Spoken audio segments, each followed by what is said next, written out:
So hello everybody. आज हम जो गॉस थ्योरम है उसका प्रूफ करेंगे। What the Gauss theorem means और it the result which we have by the Gauss theorem is basically that the flux is equal to in closed integral of E delta S, and obviously we have got that because of the definition. And then we have the Gauss theorem's result. What that means? That means 1 upon epsilon naught times of the charge. Okay, that is simply q upon epsilon naught. I will write it. The flux, that is, this is the sign of flux,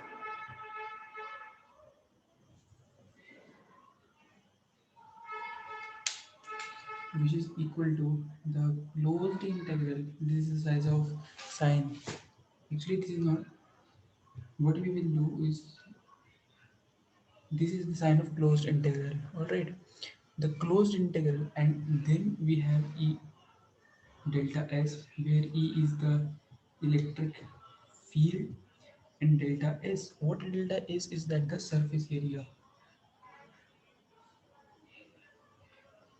which is equal to, what it is equal to, 1 upon epsilon naught times of q, that is q by epsilon naught. Then, so now we will be doing the proof of the Gauss theorem. Sorry. Alright, actually it is not for video, so there can be any number of problems, so please, alright, माफ कर लीजिए.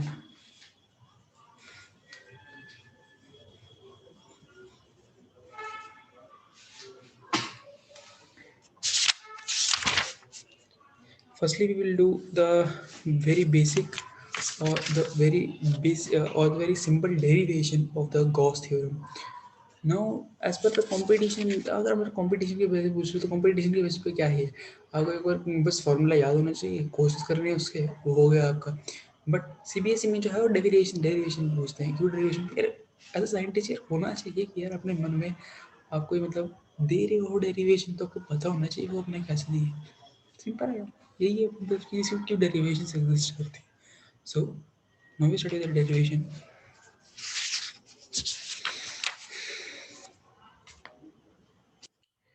Firstly it is that, firstly मैं आपको basic premise बता देता हूँ कि क्या करना है क्या नहीं करना, उसके बाद आप कर लीजिएगा. सो हाँ, मैं बुक यूज़ कर रहा हूँ, मेरी गलती ना हो, मैं इसलिए ऐसे कर रहा हूँ.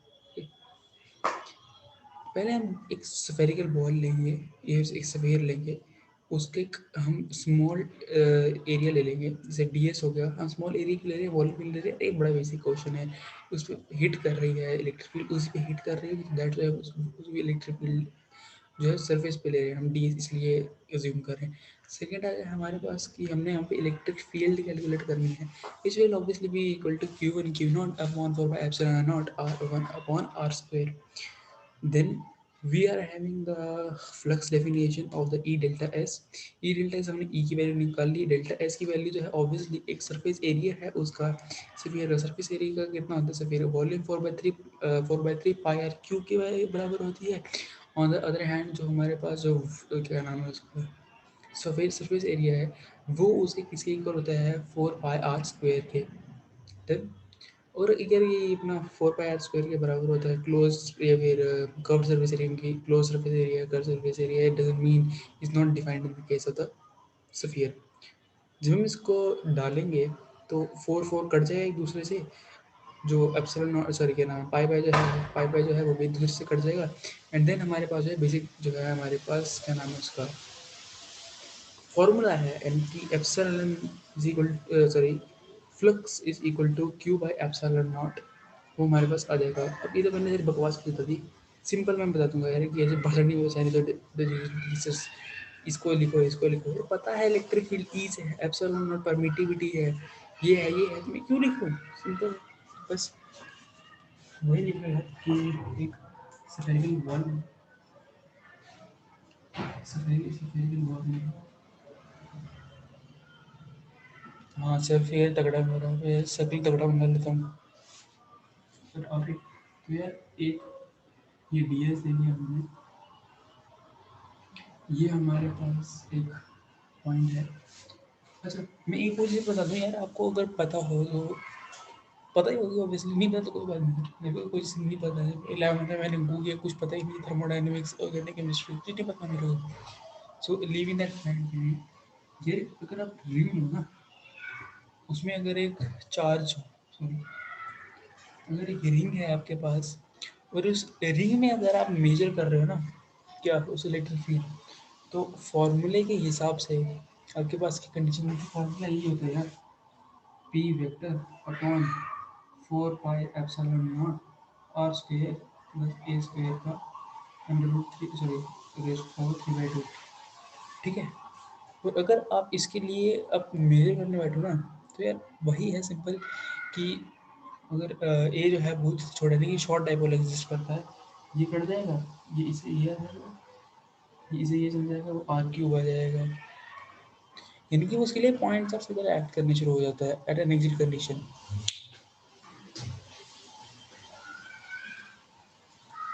तो इन पर्टिकुलर पॉइंट, यहाँ पे हम क्या कर रहे हैं कि यार ये है हमारे पास ये इलेक्ट्रिक फील्ड और ये यहाँ पे है। ठीक है, यहाँ मैंने कैलकुलेट छोड़ा क्योंकि इस सरफेस के परपेंडिकुलर है। ठीक है, अब यहाँ पे ये आ गया हमारे पास कि बेसिकली ये हमारे पास जो है चार्ज होगा, it will be plus q, it will be r, it will be d s. Now what we are having is that here the phi is equal to closed integral of E delta S. Alright, it is a closed integral of E delta S. Now E vector is equal to Q by 4 pi epsilon naught into 1 upon r ka square.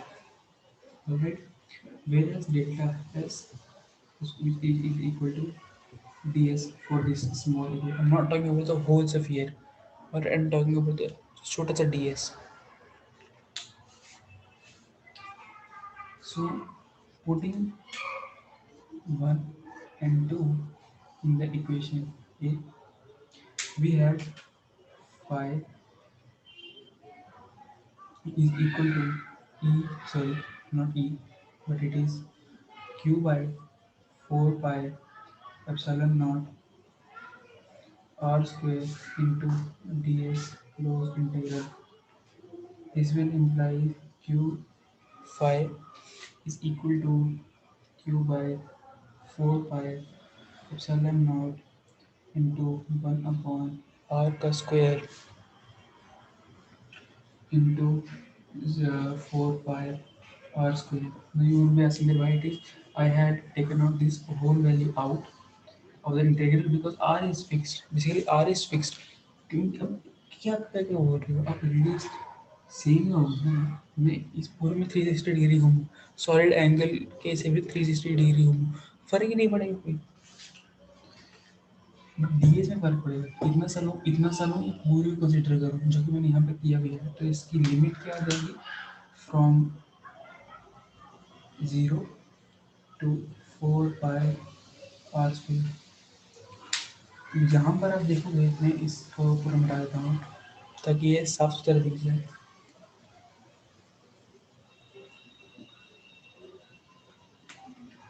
phi is equal to q by 4 pi epsilon naught r square into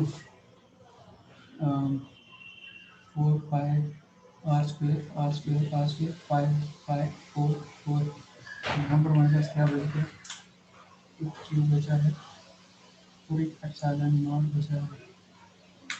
So phi is equal to q by epsilon naught.